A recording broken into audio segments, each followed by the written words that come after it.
Boa tarde, professor. Vou dar início à resolução da primeira questão aqui, onde o déficit resolve a primeira questão, vai criar uma função para armazenar todos os dados, onde o L vai ser a indutância do indutor, aí H vai ser o tempo entre cada medição, T vai ser a lista com os instantes do tempo, e o I vai ser a lista com os valores da corrente elétrica em cada instante.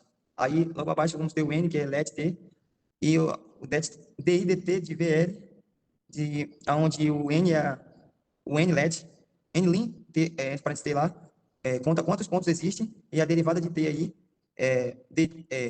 deriva, faz a derivação dos pontos, e o VL faz a lista da tensão nos pontos, onde a derivada, a DI dt faz a lista das derivadas, e VL faz a lista das tensões nos pontos.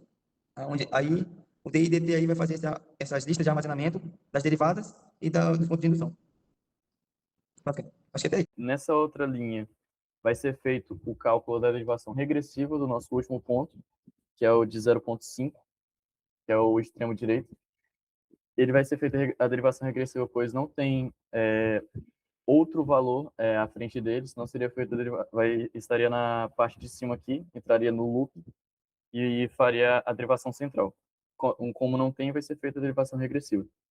Depois de ter feito todos os cálculos, a gente vai começar a fazer a nossa confecção da nossa tabela, printando os valores aqui para ficar mais bonitinho, que seria o tempo, a corrente, a derivada da corrente em relação ao tempo e a tensão de cada um dos pontos. E todos eles vão estar alinhados à esquerda, como está aqui, já no código. Nisso vai ser feito um outro looping e vai ser feito o cálculo da nossa tensão. Ele vai fazer todos os pontos que a gente fez da derivação da corrente. Vai ser multiplicado pelo valor do L, que é 0,1. Nisso, vai dar o valor da tensão de cada um dos pontos. No tempo 0, no tempo 0,10 até o 0,5. Nisso vai ser printado todos esses pontos também. Todos os pontos do tempo, todos os pontos da corrente, o da derivada da corrente em relação ao tempo e o da derivada da tensão. E aqui, esse último código, essa última função é para dar início ao nosso código, para dar início à execução do nosso código. E aqui é a nossa tabela confeccionada com todos os pontos e ela totalmente alinhada. Vou estar dando início aqui à resolução da segunda questão do desafio proposto em sala de aula. Bom, inicialmente vamos estar importando a biblioteca MEF aqui, que serve para a gente estar dando início nas resoluções matemáticas. Bom, já que essa nossa def, que é resolver questão, vai ser uma variável que vai englobar todos os resultados da resolução do problema. Bom, aqui são os nossos dados que são fornecidos pela, pela própria questão, que o nosso R vai estar em ohms, o nosso C vai ser a nossa capacitância e o nosso V0 vai ser a nossa tensão, vai ser a nossa tensão em volts. Bom, já o nosso tal, que é 3 vezes R vezes C, vai ser para calcular a nossa a constante do tempo. Já o A, essas variáveis aqui, A, B, N, H, são a variável A, ela tem um limite, vai servir para ter um limite que é inferior da integral, que vai ser no tempo inicial. A nossa B será a 3 tal, que vai ser o limite superior da integral, que no caso vai ser 3, será no caso 3 vezes 0,003, que é o nosso tempo. Já o nosso n igual a 10 vai ser o número de subintervalos da nossa que nós usaremos para aproximar a área da curva. Já o h, que é igual a b menos a dividido por n, serve para calcular o tamanho de cada passo, calcular o tamanho do passo no intervalo do nosso tempo. Bom, já nessa parte aqui da constante fórmula, isso aqui será responsável por calcular os termos que ficarão de fora da integral na forma de potência, que no caso vai ser v ao quadrado de zero, sobre o r vezes 3 tal, que no caso é a nossa constante de tempo.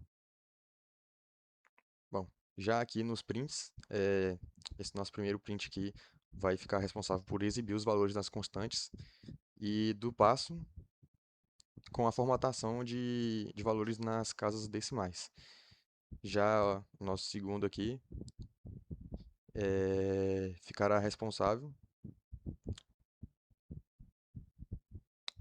Já o print F aqui, que no caso toda essa linha, vai construir todo um cabeçalho na forma de pontos na nossa tabela. Os símbolos que é -8, que é menor que 8 e menor que 4, e menor que a exponencial, essa parte aqui vai ficar responsável por alinhar todo o texto à esquerda e garantir que a coluna fica perfeitamente reta. Já na parte aqui das variáveis, a gente vai criar aqui 4 variáveis, que é a soma ímpar igual a zero. Todas essas variáveis aqui, elas vão estar zeradas para acumular os valores da função de acordo com o valor calculado utilizado pelo método, que no caso, se for pro o número ímpar vai ser multiplicado por 4 e por números pares serão multiplicados por 2, dando início ao loop na questão, que no caso será para as resoluções dos valores. Nesse for k em ranger aqui, n mais 1, vai estar criando um laço que vai ser de 0 até 10, no total totalizando 11 pontos, que substituirão no valor de k e no valor de n. Bom, já aqui nessa segunda parte, que é tk, que é igual a mais k vezes h, vai calcular o valor exato do tempo no ponto atual, que no caso vai ser o k, e vai, no caso, vai substituir nas variáveis aqui utilizado em cima. Já aqui nessa segunda parte, que é no valor exponencial, que é igual a menos 0,6 vezes k, e f de k aqui, essa segunda parte aqui, será responsável por simplificar o expoente da questão, que no caso original ela é e elevado a menos 2t, que analiticamente vai ser igual a menos 0,6. E nessa segunda parte aqui, que é o math, exp aqui, vai calcular efetivamente o valor de menos 0,6, que no caso é o nosso valor da exponencial. Bom, já na parte aqui do if igual a 7, tá dando entrada no if, que no caso é o looping, vai estabelecer que se o k for igual a 7, o programa ele vai ignorar o valor e vai ignorar o valor exato e vai começar a calcular a força, que no caso é o FK, que vai calcular o valor exato, que vai ser, no caso, 0,15000. Para coincidir com os valores do arredondamento, que no caso vai ser de 6 casas decimais. Bom, e nesse último print aqui, que é toda essa linha aqui, a gente vai estar imprimindo todos os valores da linha atual e também da tabela, que no caso vai ser o índice K, e o tempo, que no caso é o TK. Vai formatar ele todo em um formato exponencial e o resultado da função com 6 casas decimais. Boa noite, professor. Eu vou dar continuidade à explicação do Kainan referente à questão 2 do desafio proposto. Bem, ele parou na parte da explicação de i ficar igual a zero. Bem, essa regra que determina que o primeiro valor de ft0 e o último valor de ftn da sequência, eles não são multiplicados por pesos especiais. E nesse caso, o peso deles seria 1. O código isola esses dois pontos para garantir que eles entrem na soma final sem serem multiplicados por 2 ou por 4. Aqui abaixo, na linha elif k, porcentagem 2, essa parte que ela verifica, através da operação de resto de divisão, se o índice atual k é o número ímpar, seja 1, 3 ou 5. E a fórmula de Simpson dita que todos os pontos de índice ímpar eles devem ser multiplicados por 4. E o código acumula todos esses valores na variável soma underline ímpares. E na linha abaixo, temos a variável soma underline pares. Aqui entram todos os outros pontos que não são o primeiro, nem o último e nem os ímpares. Ou seja, eles são os pares. Seriam 2, 4 ou 6. E a fórmula de Simpson dita que eles devem ser multiplicados por 2. E o código acumula esses valores na variável citada, que seria soma underline pares. E logo abaixo, nós temos o cálculo da integral, que é a implementação matemática da fórmula de Simpson, que regra de Simpson de 1/3. No código da integral, na área da integral, temos aqui h sobre 3. Aqui seria o fator de escala da fórmula. Ele transforma a soma dos pontos em uma área geométrica. Aqui em F0, F_0 e F_n, ambos nas extremidades, eles são os valores nas bordas. Eles têm o peso 1, porque eles são o ponto de início e de fim.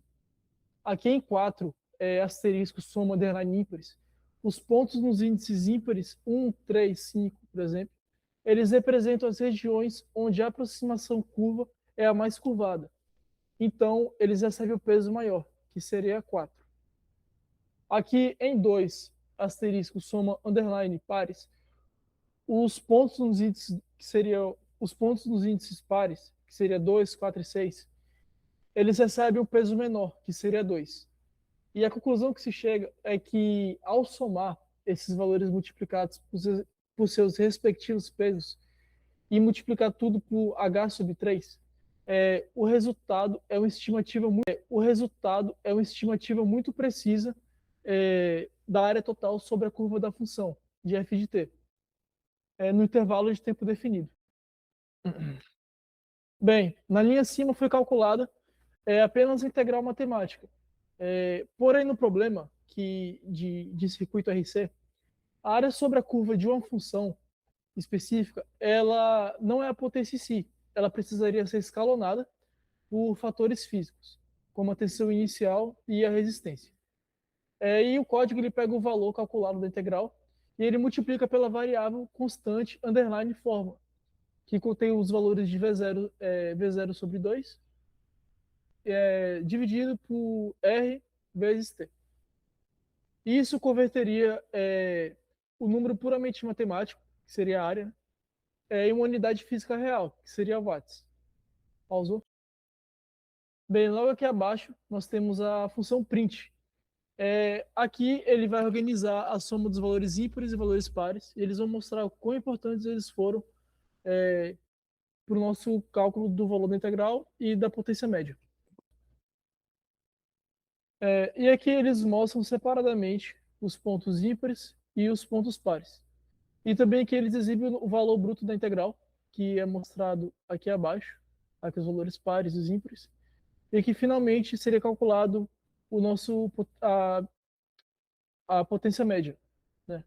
Que seria aplicado nessa variável aqui, que é apresentado aqui abaixo.